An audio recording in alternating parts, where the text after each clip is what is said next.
Captured but not broken. Lieutenant Aaron Hale's first awareness was the cold. Not the sterile chill of a spaceship's air recyclers, but the clammy, living cold that seemed to seep from the walls themselves. He blinked against the blur of light, realizing his helmet was gone, his armor stripped away. The stink of chemicals and wet stone filled his nose. He wasn't dead. Not yet. The last thing he remembered was the ambush, his squad pinned against the ridgeline on Cinder 4. The Xyrathi Dominion had swarmed them in a tide of chittering claws and plasma fire. Hale had seen Corporal Yates torn in half before the blast caught him. Then, blackness. Now, the blackness had ended, replaced by a narrow chamber. His wrists were bound by bands of some kind of flexible alloy, fixed to a chair that was part of the floor. Across from him stood two figures, tall, mantis-like silhouettes with segmented armor that looked fused into their bodies. Xyrathi. One leaned closer, mandibles flexing. Its eyes glittered, multifaceted and cold. Human, it said, the translation device warbling through static. You will answer. Aaron's throat burned. He licked his cracked lips. Answer what?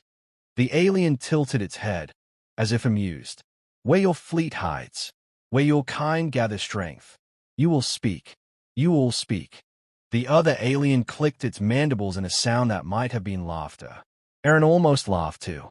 Not because he felt brave, but because he knew the Dominion didn't understand what they had caught. They thought humans were like the rest of the galaxy's soft-bellied species, ready to yield once pain began. They had no idea. The session started small. A lance of electricity danced along the bands around his wrists, sending fire up his arms.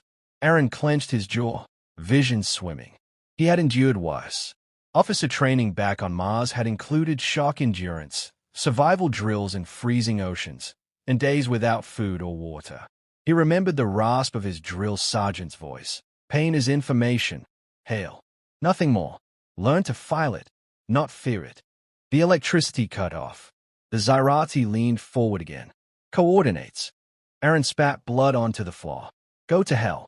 The alien hissed, a sound like knives sliding on glass. More shocks followed, sharper, then claws digging shallow cuts into his skin. He screamed. His body demanded it. But inside, he clung to a memory, his grandmother's stories of Earth's old wars. Soldiers fighting with frostbitten fingers, explorers crossing deserts with blistered feet. Humanity had been forged in suffering long before it touched the stars. The Overseer entered after the second hour. Aaron recognized authority immediately, the posture, the darker armor plates. This one was taller, its mandibles scarred. The smaller Xyrathi bowed low. Report. The Overseer rasped. The torturer clicked nervously. Subject resists. Pain response levels exceed projections. The Overseer's eyes narrowed on Aaron. All flesh breaks. His will is illusion. Increase the dosage. Aaron smiled through the blood on his teeth. He wasn't sure why. Maybe just to watch the Overseer's mandibles twitch. What followed was worse. Needles injected fire into his veins, a burning that made every heartbeat a hammer. His nerves screamed. He thought his bones might shatter just from clenching. Yet even as he writhed, he forced himself to remember the ridge line, the moment his squad had fallen. If he broke here, their sacrifice was nothing. If he endured, their memory lived. Minutes bled into hours. His body sagged, trembling, but his mind clung on. He whispered to himself when the aliens left the chamber. Pain is temporary. Endurance is forever. The Overseer returned, looming over him. Human, it said, you will be remade. We will strip you until nothing remains. Aaron lifted his head, blood dripping from his chin, and met the creature's unblinking stare. His voice was hoarse but steady. You don't know what you're dealing with. The Overseer froze, mandibles clicking once in irritation. Or was it unease? For the first time since his capture, Aaron saw a flicker of something in the alien's expression. Not triumph, not hunger, something colder. Doubt. And that was when Aaron knew he wasn't broken. Not yet. Not ever. The breaking point that never comes. The chamber stank of ozone and scorched flesh. Lieutenant Aaron Hale sat slumped in the restraint chair, wrists still bound in alloy cuffs that bit into his skin. His chest rose and fell in shallow bursts, every breath a jagged knife through his ribs. Across the room, Overseer Cautel watched in silence. The human's body bore welts, burns, puncture marks. By all known measures, the creature should have been reduced to a whimpering husk. Yet when the Overseer's gaze met his prisoner's eyes, what stared back was not surrender. It was defiance. Begin the next stage, Cautel commanded. The technicians obeyed. The chamber lights dimmed as a machine unfolded from the ceiling, tendrils tipped with glowing nodes extending like skeletal fingers. Hale stiffened as the first contact sent liquid fire surging through his nervous system. His back arched against the restraints, teeth grinding until his jaw creaked. He screamed. Of course he screamed. He was human, not stone. But the scream carried no plea, no bargain. It was raw sound, venting the storm inside him. Cautel leaned closer to a monitor, mandibles twitching. The human's pain markers spiked far beyond the projections. Yet the neurological readouts showed something impossible: coherence. The subject's mind was not fracturing. It was adapting. Again, Cautel ordered. The current surged. Hale convulsed, sweat dripping into his eyes. He bit his tongue hard enough to taste iron. Memories came unbidden, sharp as broken glass. Sand in his boots during desert survival drills.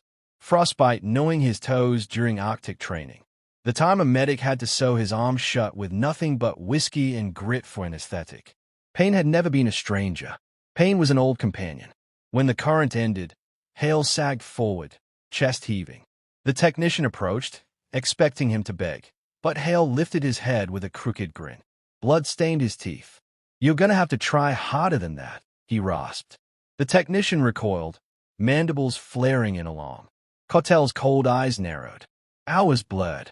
They burned his skin with acidic mist, then healed it with stim salves only to burn it again. They drove needles deep into his muscles, releasing compounds that twisted agony into spasms. They used sonic pulses tuned to shred thought itself. Hale endured. He cried out, yes. He shuddered, sweated, cursed. But he never begged. Not once did he yield the names or coordinates they demanded. Every scream was followed by silence. Silence filled with the steady drum of his heartbeat and the steel of his will. In the brief moments alone, Hale whispered reminders to himself. Pain is temporary. Focus on the next breath. Survive the next minute. Endure until their fear outweighs their cruelty. The overseer began to see it. The technicians whispered, their antennae quivering with unease. One dared to mutter, "This is unnatural. He should be broken." Cautel silenced him with a blow, but the doubt had already spread. On the third day, Hale was dragged half-conscious back to his cell. The door hissed shut, leaving him with 3 other human prisoners. Their faces were gaunt, eyes hollow with exhaustion. When they saw him stumble in, skin blistered and arms trembling, despair flickered, until they noticed the grin still hanging on his lips. "What the hell did they do to you?" one whispered. Hale slumped against the wall, breath ragged, and chuckled despite the pain. Everything they could think of didn't work. The others stared at him as though seeing a ghost. One, a young ensign with a broken nose, whispered, How can you still laugh?" "Because," Hale said, closing his eyes for a moment, "if I can still laugh, they haven't won. And if they can't break me, they can't break us." Silence followed, heavy but alive. For the first time since capture, a spark lit in his comrade's eyes. In the surveillance booth above, Cautel reviewed the footage. The human was not just enduring, he was inspiring. Each failed attempt at breaking him seemed to strengthen the resolve of the others. The overseer's claws dug into the console. Pain was the Dominion's oldest weapon, the key to conquest. If pain no longer worked on humans, if it even made them stronger, then the Dominion faced a foe unlike any they had known. Cautel issued a new order, voice low and heavy. "Prepare the final protocol. If he will not break, then he will be unmade." In his cell, Hale whispered to his fellow captives, voice thin but steady, "They think we're beaten. Let's show them what humanity does with pain." Turning pain into power. The cell was barely 3 meters wide, its walls slick with condensation. But to Lieutenant Aaron Hale it felt like the heart of something vast. Every breath he took, every aching movement, was part of a rhythm larger than himself. Pain had become the drumbeat, but it was not Dispai's rhythm. It was Endurance's. 3 other humans shared the space with him. Ensign Dwyer, young and sharp-eyed despite the bruises. Sergeant Ramos, scarred and grim, a veteran who rarely spoke. And Technician Cora Ellis, frail from malnutrition but still alive, still listening. When the guards left them in silence, Hale pushed himself upright despite the protests of his shredded muscles. "They think we're broken," he rasped. "That's their mistake." Dwyer frowned. "You can barely stand." "Doesn't matter." Hale pressed his back against the wall and steadied his breathing. "Pain doesn't mean weakness. It's proof we're still here. Proof we can still fight." For days, Hale had been dragged into the chamber, tortured, and returned. And each time, he returned with scraps. Not objects, but information. The way guards rotated, which ones flinched at screams, where the cameras angled, how long the doors stayed open. He pieced it together like a map etched in suffering. Ramos finally spoke, his voice gravel. "Escape's impossible. They've got layers of locks, weapons we've never seen, surveillance everywhere. Then we give them something they've never seen," Hale said. His eyes burned with fever but not madness. "Humans don't just survive pain. We use it." Ellis whispered, weak but resolute. "You mean, weaponize it?" Hale nodded. Training began in secret. At first it was nothing more than small acts, pushing against restraints, testing muscle control despite bruises, learning to stay conscious longer when blood loss dragged them down. They learned to scream together when one was tortured, blending their voices into one, confusing the monitors. At night, Hale coached them in old endurance tricks. "Don't think about an hour. Think about 60 breaths.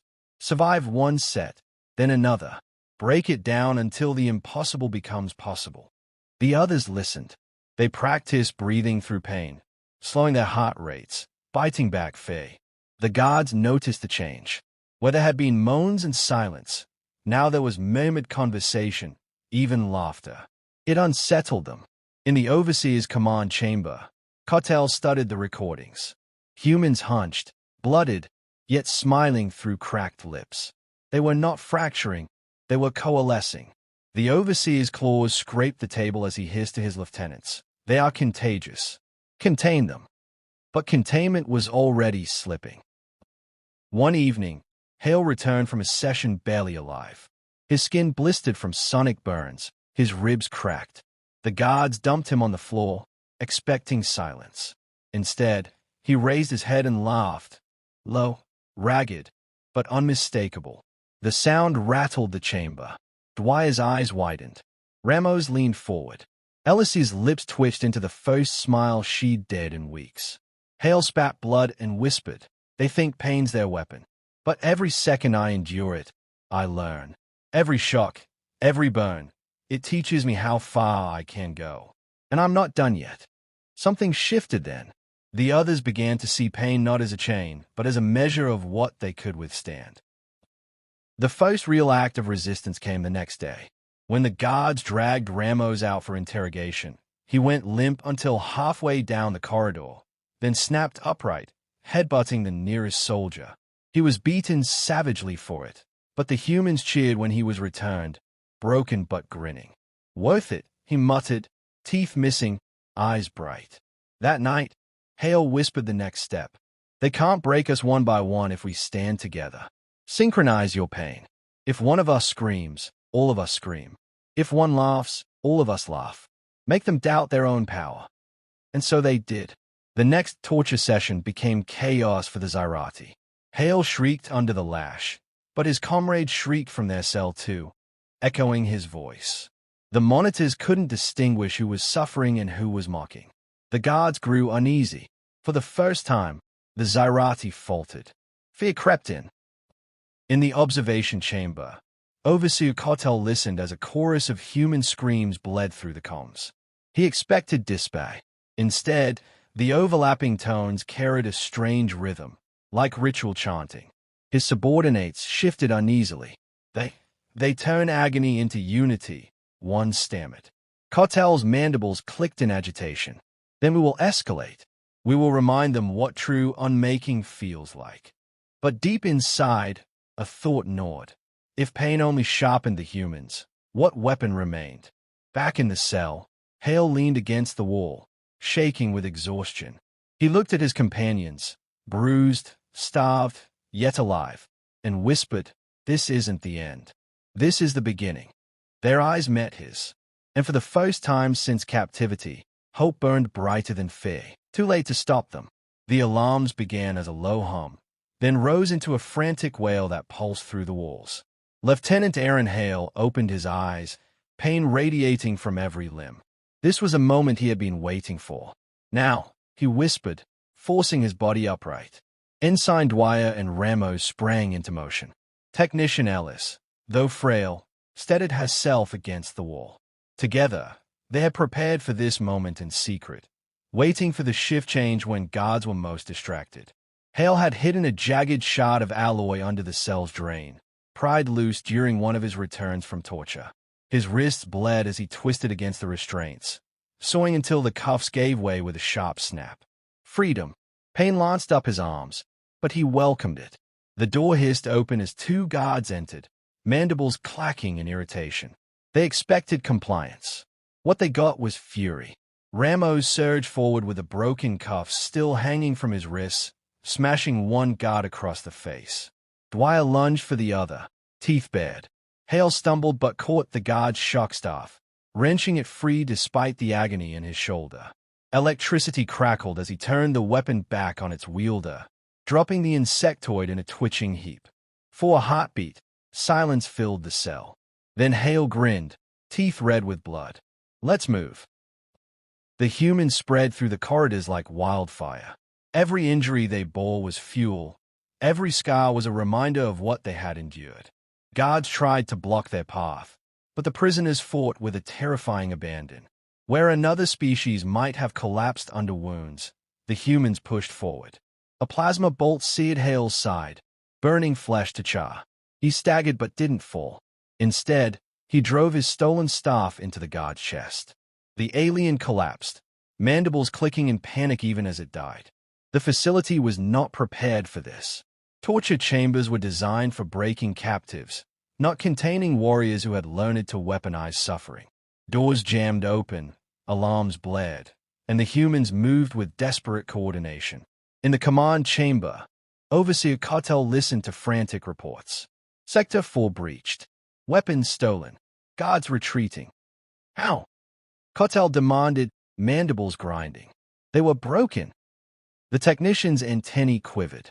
No, Overseer. They were never broken. They were waiting. The humans reached the hangar. Alien ships loomed, sleek and angular, their hulls reflecting crimson warning lights. More guards poured in, but Hale raised his voice over the chaos. "Don't stop. Push through." Dwyer dove for the nearest console, fingers flying over unfamiliar keys. Ellis covered her, wielding a captured sidearm with shaking hands. Ramos fought like a beast, bleeding from a dozen cuts but refusing to yield. Hale felt his body failing, every nerve screaming for rest. But pain was no enemy. It was proof he was still alive. He charged into the thick of the fight, staff crackling with electricity, and carved a path toward the command tower overlooking the hangar. Inside, Overseer Cautel watched the impossible unfold. The humans fought past every defense, their wounds ignored, their bodies driven beyond reason. And then Hale was there, bursting into the chamber, skin blistered, blood soaking his uniform, but eyes burning with fire. Cautel drew his blade staff, mandibles rattling with fury. "What are you, human? No creature survives what you endured." Hale's grip tightened on his stolen weapon. His breath came in ragged bursts, but his voice was steady. "We're human," he said. "Pain doesn't own us. It frees us." The Overseer lunged. Hale met the strike head-on, their weapons sparking as they clashed. The agony in his body threatened to tear him apart, but he rode it like a wave, every jolt another reason to fight. With a final surge, he drove the electrified staff through Cautel's thorax. The Overseer screeched, convulsed, and fell. Hale stood over the body, trembling, victorious. The humans seized the hangar. Ships roared to life, engines shaking the facility. One by one, battered prisoners boarded. Hale remained last, dragging himself up the ramp as Dwyer extended a hand. "Sir, you're bleeding out." He laughed, hoarse and broken. "Been bleeding since day one." "Still hey." As the stolen craft lifted off, the Dominion base shrank behind them, alarms fading into silence. For the first time in weeks, the stars opened before them, cold, vast, and free. Word of the escape spread faster than the stolen ships. Across the galaxy, whispers carried the truth. The Xyrathi had tried to break humanity with pain, and failed. Worse, they had taught humans how to wield it. On frontier worlds and distant fleets, alien commanders asked the same question in hushed tones. If one squad of humans could endure that, what could an army do? The answer came in silence, in Fae, because no one had warned them about human pain tolerance. And by the time they learned, it was far too late.